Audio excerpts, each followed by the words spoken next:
పని గంటలను 8 గంటల నుంచి 10 గంటలకు పెంచుతూ రాష్ట్ర ప్రభుత్వం ఉత్తర్వులు జారీ చేసింది. రాష్ట్ర ప్రభుత్వంతో పాటు కేంద్ర ప్రభుత్వం కూడా, కేంద్రంలోని బీజేపీ ప్రభుత్వం కూడా పని గంటలను పెంచాలనే ప్రతిపాదనను అమలు చేస్తూ వస్తుంది. మరోవైపు పక్క రాష్ట్రం ఏపీలో కూడా ఇప్పటికే పని గంటలు 10 గంటలకు పెంచుతూ ఉత్తర్వులు జారీ చేశారు. అంటే ఈ 10 గంటలు పని చేయడం వల్ల కార్మికులు కావచ్చు, ఇతర రంగాల్లో ఉన్నటువంటి ఉపాధి కోసం పనిచేసేటువంటి ఉద్యోగస్తులు కావచ్చు చాలా ఇబ్బంది పడతారు. ఆరోగ్యపరంగా, కుటుంబ పరంగా, ఆర్థిక పరంగా చాలా రకమైన సమస్యలు వస్తే ఒత్తిడికి గురవుతారు. ఈ 10 గంటల పని విధానాన్ని తగ్గించాలి, పోరాడి సాధించుకుని 8 గంటల పని విధానాన్ని కొనసాగించాలని చెప్పేసి కార్మిక సంఘాలు డిమాండ్ చేస్తున్న ప్రభుత్వంలో మనతో మాట్లాడడానికి కార్మిక నాయకులు, వేతన బోర్డు, కనీస వేతన బోర్డు సంబంధించిన మాజీ చైర్మన్ నారాయణ గారు ఉన్నారు. అడిగి తెలుస్తున్నాం. అన్న చెప్పండి, పని గంటలు పెంచడాన్ని మీరు ఎట్లా చూస్తారు?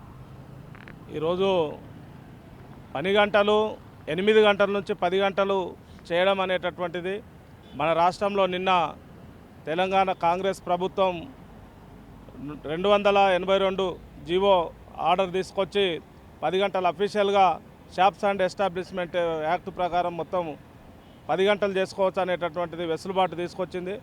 అంతకుముందు అనేక దశాబ్దాల నుంచి పోరాటం చేసి కార్మిక సంఘాలు, కార్మికులు వేలాది మంది ప్రాణ త్యాగం చేసి 8 గంటల పని విధానాన్ని ఏదైతే సాధించుకున్నదో ఆ 10 గంటలు అనేటటువంటిది ఈరోజు కేంద్రంలో ఉన్న బీజేపీ కానీ, బీజేపీకి అనుకూలంగా ఇక్కడ ఉన్నటువంటి కాంగ్రెస్ ప్రభుత్వం ఈ రకమైనటువంటి విధానాలను తీవ్రంగా మేము వ్యతిరేకిస్తున్నాం. ముఖ్యంగా బీజేపీ ప్రభుత్వం గత మొట్టమొదటి అధికారంలోకి వచ్చిన నుంచే గత 10 సంవత్సరాల నుంచి ప్రయత్నం చేస్తుంది కార్మిక చట్టాల్లో మార్పులు తీసుకురావడం. 38 చట్టాలు లేబర్ కోడ్లు 4 కోడ్లుగా మార్చి గతంలో సాధించుకున్నటువంటి చట్టాలన్నీ కూడా యాజమాన్యాలకు అనుకూలంగా తీసుకొస్తున్నటువంటి పరిస్థితి ఉంది.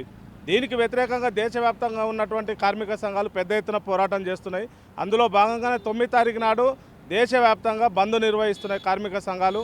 అనేక రాజకీయ పార్టీలు మద్దతు ఇస్తున్నాయి, స్వచ్ఛంద సంస్థలు మద్దతు ఇస్తున్నాయి. ఈ కార్మిక చట్టాల్లో కనుక మార్పు వస్తే బహుళజాతి సంస్థలకు, అదేవిధంగా ప్రభుత్వ రంగ సంస్థలు ఏవి కూడా ఉండవు, కార్పొరేట్ శక్తులకు మొత్తం కూడా దారాదత్తం చేసినట్టయితుంది. ఇప్పటిదాకా ఉన్నటువంటి హక్కులన్నీ కూడా కోల్పోబడతాయి. యాజమాన్యాలతోటి నెగోషియేషన్ చేసి వేతనాలు పెంచుకునేటటువంటిది ఏదైతే ఉందో ఆ హక్కులన్నీ కూడా కలరాయబడతాయి. అదేవిధంగా యూనియన్ ఏర్పాటు చేసుకునేటటువంటి హక్కు కూడా పోతుంది.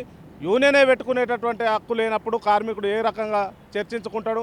జీతభత్యాల విషయంలో కానీ, బేరసారాలు ఆడే విషయంలో కానీ అన్ని హక్కులన్నీ కూడా కోల్పోయబడేటటువంటి పద్ధతుల్లో బీజేపీ ప్రభుత్వం అట్లాంటి ప్రయత్నం చేస్తుంది. అందులో భాగంగానే 4 కోడ్స్ కింద 39 చట్టాలన్నింటినీ కూడా 4 కోడ్ల కిందగా తీసుకురావడం జరుగుతుంది. అందులో భాగంగానే బీజేపీ తీసుకొస్తున్నటువంటి విధానాల్లో పరంపరగానే మన రాష్ట్రంలో ఉన్నటువంటి కాంగ్రెస్ ప్రభుత్వం కూడా తీసుకురావడం చాలా దారుణం. ఈరోజు కాంగ్రెస్, బీజేపీ రెండు ఒకే పద్ధతుల్లో ప్రయాణం చేస్తున్నాయనే దానికి ఇది నిదర్శనం అని చెప్పేసి భావిస్తున్నాం. ఈ పని గంటలు పెంచడం వల్ల కార్మికుల మీద, రకరకాల వ్యాపార సముదాయాల్లో పనిచేసే ఎవరైతే వేతన జీవులు ఉంటారో వాళ్ళ మీద ఎలాంటి ఎఫెక్ట్ పడే అవకాశం ఉంది? చాలా ఎఫెక్ట్ అవుతుంది. 10 గంటలకు ఉండదు, ఇదిగా 12 గంటలు 14 గంటలు చేయాలనేటువంటి కుట్రలో భాగంగా ఈరోజు అఫీషియల్గా 10 గంటలు తీసుకురావడం జరిగింది. 10 గంటల పని వలన ప్రతి కార్మికునికి వచ్చేటటువంటి ఇబ్బందులు ఏంటంటే, ఆ చట్టంలో ఒకటి ఉంది, వారంలో 48 గంటలు లేదా డైలీ 10 గంటలు అని చెప్పేసి. వారంలో 48 గంటలు ఎట్లయితుంది? 5 రోజులు చేస్తే ఎన్ని గంటలు అవుతుంది? 50 గంటలు అవుతుంది. 50 గంటలకు 2 గంటలు ఓటీ కట్టిస్తాడా మేనేజ్మెంట్? ఓటీ అడిగిన కార్మికుని తీసేస్తాడు. కాబట్టి శ్రమ దోపిడీ చేయబడుతుంది, కార్మికులు అభద్రతా భావంతో పనిచేసేటటువంటి పరిస్థితి వస్తుంది.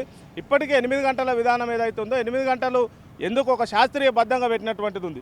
8 గంటలు డ్యూటీ చేసుకొని మిగతా ఇంకొక 8 గంటలు పిల్లలతోటి, దానికి ఇంకా 8 గంటలు రెస్టు, ఇంకా 8 గంటలు కుటుంబం కోసము, ప్రయాణం కోసము, ట్రాన్స్పోర్ట్ తదితర దానికోసం సైంటిఫిక్గా పెట్టినటువంటిది. 10 గంటలు ఇక్కడే పెడితే ఇంకొక 2 గంటలు 3 గంటలు ట్రాన్స్పోర్ట్కి వెళ్ళిపోతుంది. ఏ రకంగా కార్మికునికి విశ్రాంతి ఉంటుంది, అనారోగ్యానికి గురయ్యేటటువంటి పరిస్థితి ఉంటుంది, రకరకాల ఇబ్బందులు వచ్చేటటువంటి పరిస్థితి ఉంటుంది. కాబట్టి దీన్ని తీవ్రంగా వ్యతిరేకిస్తున్నాం, దీన్ని ఖండిస్తున్నాం.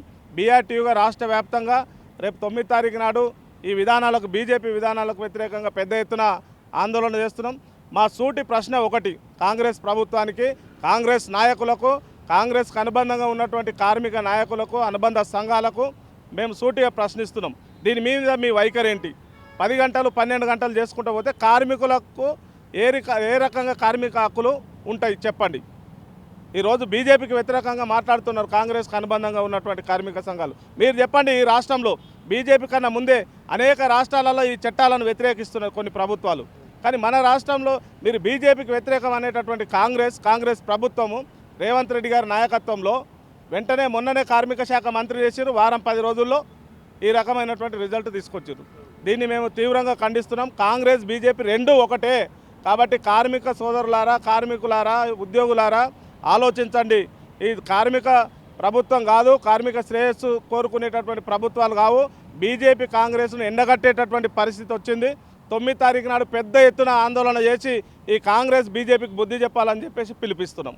అసలైన తొలి వెలుగు. ఫాలో వాట్సాప్ @తొలి వెలుగు official.